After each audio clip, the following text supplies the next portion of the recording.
నమస్కారం. ఈరోజు మన ముందు ఒక చాలా ఆసక్తికరమైన డాక్యుమెంట్ ఉంది. 10వ తరగతి విద్యార్థుల కోసం జేడి సుబ్బారావు గారు సూచించిన ఒక 100 రోజుల కార్యక్రమం. దీని పైపైన చూస్తే కొన్ని రూల్స్ లిస్టులా ఉంది. కానీ కొంచెం లోపలికి వెళ్ళి చూస్తే ఇది స్టూడెంట్స్ చదువుని ఒక మిషన్ మోడ్లో నడిపించడానికి డిజైన్ చేసిన ఒక పక్కా ప్లాన్లా ఉంది. ఒక రకంగా ఒక అకాడమిక్ ఇంజనీరింగ్ ప్రయోగం అన్నమాట. అవును. అకాడమిక్ ఇంజనీరింగ్ అనే మాట కరెక్ట్గా సరిపోతుంది. ఇది ఊరికే కొన్ని రూల్స్ కలెక్షన్ కాదు, అస్సలు కాదు. ఇదొక సిస్టమ్. విద్యార్థి, టీచర్, ఇంకా తల్లిదండ్రులు ఈ ముగ్గురిని ఒకే లైన్లోకి తీసుకొచ్చి వాళ్ల ఎనర్జీ మొత్తాన్ని ఒకే లక్ష్యం వైపు ఫోకస్ చేసే ఒక సిస్టమ్.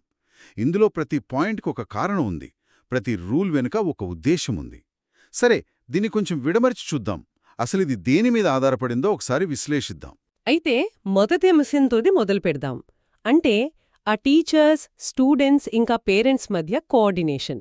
ఇందులో మొదటి పాయింటే నా దృష్టిని లాగింది. టీచర్లు ప్రతిరోజూ కనీసం 10 మంది స్టూడెంట్స్ తల్లిదండ్రులకు ఫోన్ చేయాలట. వాళ్ల పిల్లల ప్రిపరేషన్ గురించి మాట్లాడాలి.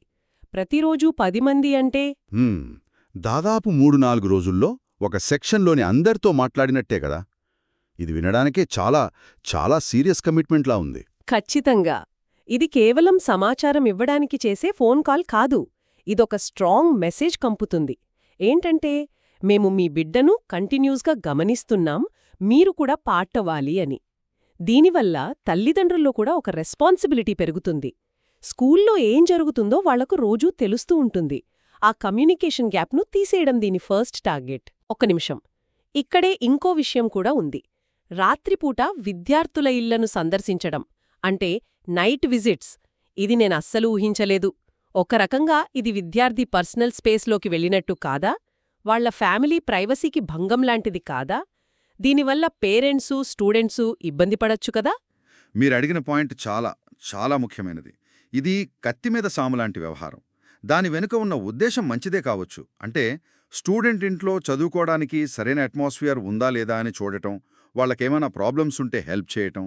కానీ మీరు చెప్పినట్టు దాన్ని ఎలా అమలు చేస్తున్నారు అనేదాన్ని బట్టి ఇది సపోర్ట్ అవుతుందా లేక సర్వైలెన్స్ అంటే నిఘా అవుతుందా అనేదుంటుంది.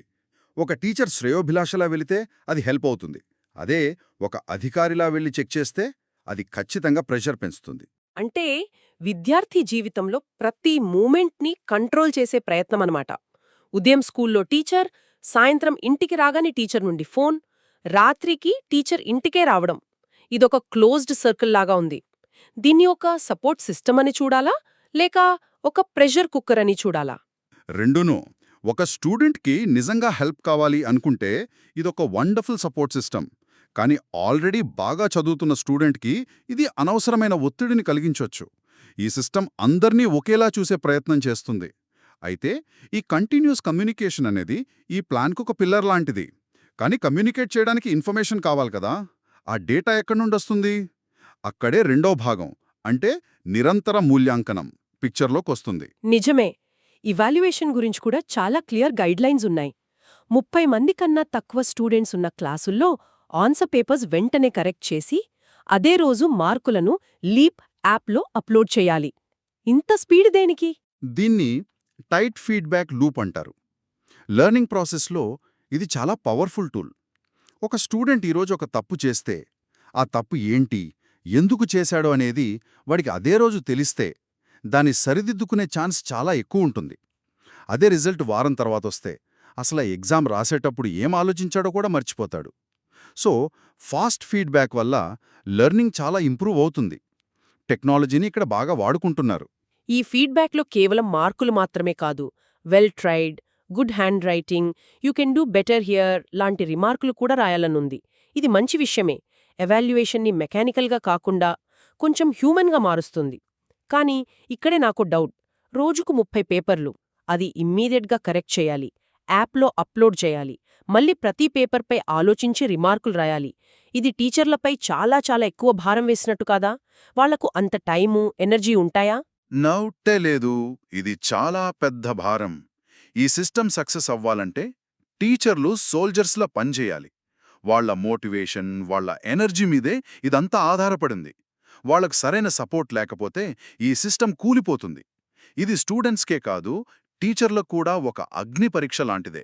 వాళ్ళ వర్కింగ్ అవర్స్ స్కూల్తో ఆగిపోవు, ఇంటికి కూడా పాకుతాయన్నమాట. ఈ క్రమశిక్షణ, ఈ స్పీడ్లో భాగంగా ఇంకో కఠినమైన రూలుంది. స్లిప్ టెస్ట్కు ఎవరైనా ఆబ్సెంట్ అయితే వాళ్ళు అదే టెస్ట్ను 5 సార్లు రాయాలట. ఇది చూస్తే నాకో క్వెషన్ వస్తోంది. 5 సార్లు రాయిస్తే స్టూడెంట్ ఆ టాపిక్ నేర్చుకుంటాడని అనుకుంటున్నాం. కానీ దీనివల్ల ఆ సబ్జెక్టుపై ఒక రకమైన విరక్తి పుట్టే ఛాన్స్ లేదా? ఇది లెర్నింగ్ అవుతోందా, లేక మెకానికల్ బట్టి పట్టడం అవుతోందా? ఐడియాలజీ ఏంటంటే, ఏ స్టూడెంట్ కూడా లెర్నింగ్లో ఒక్క స్టెప్ కూడా వెనక్కి వేయకూడదని. ఒక టెస్ట్ మిస్ అయితే ఆ కాన్సెప్ట్ వాళ్ళు మిస్ అవుతారు. 5 సార్లు రాయించడం అనేది ఒక పనిష్మెంట్లా కాకుండా ఒక క్యాచప్ మెకానిజంగా వాడాలి. కానీ మీరు చెప్పినట్టు టీచర్ దాన్ని ఒక శిక్షలా చూస్తే స్టూడెంట్కి ఆ సబ్జెక్టుపై ద్వేషం పుట్టొచ్చు. నేను నేర్చుకోవడానికి రాస్తున్నాను అనే ఫీలింగ్ బదులు నన్ను పనిష్ చేస్తున్నారు అనిపిస్తే ఇక లాభం లేదు, అసలుకే మోసం వస్తుంది. అంటే రూల్స్ అన్నీ కూడా వాటిని అమలు చేసే టీచర్ విచక్షణ, వాళ్ళ స్కిల్ మీదే ఎక్కువగా ఆధారపడి ఉన్నాయన్నమాట. సరే, ఈ ఒత్తిడి, ఈ వేగం, ఈ కంటిన్యూస్ మానిటరింగ్ ఇదంతా ఒక లక్ష్యం కోసమే కదా. అదే ఈ ప్లాన్లోని మూడో, బహుశా అత్యంత ముఖ్యమైన భాగం. అసలు వీళ్లను నడిపిస్తున్న ఆ టార్గెట్స్ ఏంటి, ఆ మోటివేషన్ ఏంటి? అలా క్లియర్గా నంబర్స్ రూపంలో పెట్టారు. స్కూల్ లెవెల్లో హయ్యెస్ట్ 590 మార్కులు, డిస్ట్రిక్ట్ లెవెల్లో 95% పాస్ పర్సెంటేజ్. ఈ నంబర్స్ ఒక నార్త్ స్టార్లా పనిచేస్తాయి. టీచర్లు, స్టూడెంట్స్ తాము ఎటు వెళ్తున్నామో రోజూ గుర్తు చేస్తూ ఉంటాయి. ఒక గమ్యం లేకుండా పరిగెత్తడం కన్నా క్లియర్ టార్గెట్తో పరిగెత్తడం ఈజీ. ఈ టార్గెట్స్ రీచ్ అవడానికి కొన్ని సైకలాజికల్ ట్రిక్స్ కూడా వాడినట్టున్నారు. ఉదాహరణకు, క్లాస్ రూమ్లో ఎగ్జామ్స్ కౌంట్డౌన్ని డిస్ప్లే చేయడం. అంటే పరీక్షలకు ఇంకా 85 రోజులు, 84 రోజులు అని ప్రతిరోజు బోర్డు మీద రాయడం. ఇది చాలా చిన్న విషయంగా అనిపించినా మైండ్పై చాలా ఎఫెక్ట్ చూపిస్తుంది కదా. సమయం అయిపోతోంది అనే ఒక అర్జెన్సీ క్రియేట్ అవుతోంది. ఖచ్చితంగా ఇది ఒక రకమైన పాజిటివ్ ప్రెజర్ క్రియేట్ చేస్తుంది. ఇది స్టూడెంట్స్నే అజాగ్రత్తగా ఉండకుండా కాపాడుతుంది. ప్రతిరోజూ ఇంపార్టెంటే అని, వేస్ట్ చేయడానికి టైం లేదని ఇండైరెక్ట్గా హెచ్చరిస్తుంది. నిరంతరం వాళ్ళను టార్గెట్ వైపు పుష్ చేస్తూ ఉంటుంది. కానీ ఇక్కడే మోటివేషన్కు సంబంధించిన మరో కాంట్రవర్షియల్ మెథడ్ కూడా ఉంది. అదే, క్లాస్లో టాప్ 5, బాటమ్ 5 ర్యాంకర్ల లిస్ట్ డిస్ప్లే చేయడం. ఇది వినగానే కొంచెం ఇబ్బందిగా అనిపించింది. టాప్ 5లో ఉన్నవాళ్లకది ఎంకరేజింగ్గా ఉండొచ్చు. కానీ బాటమ్ 5లో తన పేరు చూసుకున్న స్టూడెంట్, వాళ్ల కాన్ఫిడెన్స్ దెబ్బతినదా? ఇది వాళ్లను డీమోటివేట్ చేసే ప్రమాదం లేదా? ఇందులో పెద్ద ప్రమాదముంది, చాలా పెద్ద ప్రమాదం. ఈ స్ట్రాటజీ గేమిఫికేషన్ ప్రిన్సిపల్స్ని వాడుకుంటుంది. అంటే లీడర్ బోర్డులు పెట్టి కాంపిటీషన్ పెంచడం లాంటిది. కానీ ఇది ఫిక్స్డ్ మైండ్ సెట్ని ఎంకరేజ్ చేసే ప్రమాదముంది. అంటే నేను బాటమ్ 5, నాకింతే వస్తుంది అని స్టూడెంట్స్ అనుకోవడం మొదలు పెడితే వాళ్ళ గ్రోత్ అక్కడితో ఆగిపోతుంది. నేను ఇంతే, నేను మారలేను అనే ఫీలింగ్ వాళ్లలో బలంగా నాటుకుపోవచ్చు. అయితే బహుశా ఈ ప్రమాదాన్ని తగ్గించడానికే రైజింగ్ స్టార్స్ను షైనింగ్ స్టార్స్గా అప్గ్రేడ్ చేయాలనే టార్గెట్ పెట్టారేమో కదా. బాటమ్ 5 లేదా వెనుకబడిన విద్యార్థులు అనుకుండా రైజింగ్ స్టార్స్ అనడం చాలా పాజిటివ్గా ఉంది. ఆ పదంలోనే ఒక హోప్, ఒక ఫ్యూచర్ కనిపిస్తున్నాయి. సరిగ్గా పట్టుకున్నారు. ఇది చాలా తెలివైన ఫ్రేమింగ్. రైజింగ్ స్టార్స్ అనడం ద్వారా మీరిప్పుడు వెనుకబడి ఉండొచ్చు, కానీ మీరు ఎదుగుతున్న నక్షత్రాలు, మీలో ప్రకాశించే పొటెన్షియల్ ఉంది అనే మెసేజ్ ఇస్తున్నారు. ఇది ఫిక్స్డ్ మైండ్ సెట్కి విరుగుడు లాంటిది. ఇది గ్రోత్ మైండ్ సెట్ని ప్రమోట్ చేస్తుంది. అంటే కష్టపడితే ఎవరైనా ఇంప్రూవ్ అవ్వగలరు అనే నమ్మకాన్నిస్తుంది.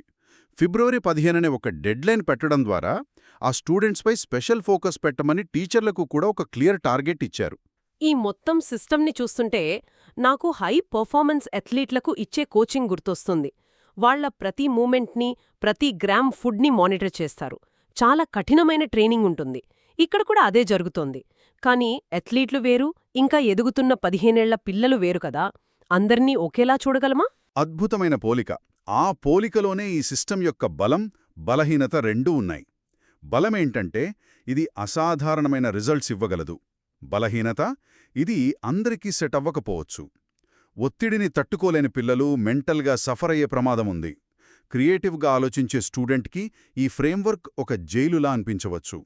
ఇది కేవలం పరీక్షల కోసం కట్టిన సిస్టమ్, జీవితం కోసం కాదు.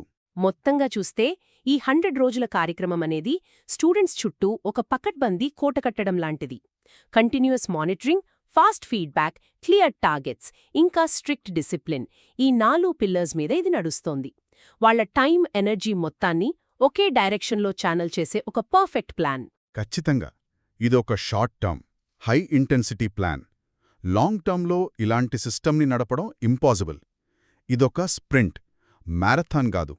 100 రోజుల్లో రిజల్ట్స్ని మార్చాలి అనే ఒకే ఒక్క లక్ష్యంతో దీన్ని డిజైన్ చేశారు. అందుబాటులో ఉన్న ప్రతి రీసోర్స్ని, ప్రతి నిమిషాన్ని మ్యాక్సిమంగా వాడుకోవడమే దీని ఇంటెన్షన్. ఇదొక మిషన్ మోడ్ ఆపరేషన్.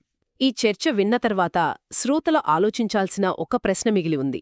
ఈ అత్యంత నిర్మాణాత్మకమైన, ఒత్తిడితో కూడిన వాతావరణం అద్భుతమైన మార్కులను తీసుకురావచ్చు, నిజమే.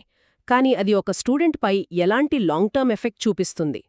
మంచి మార్కులు సాధించడమనే లక్ష్యం అయిపోయాక ఈ అనుభవం వాళ్లలో చదువు పట్ల ఇష్టాన్ని పెంచుతుందా, లేక పరీక్షలంటే జీవితాంతం భయపడేలా చేస్తుందా? మనం గొప్ప ఫలితాలు సాధించే ప్రాసెస్లో నేర్చుకోవాలలో ఉండే ఆనందాన్ని చంపేస్తున్నామా?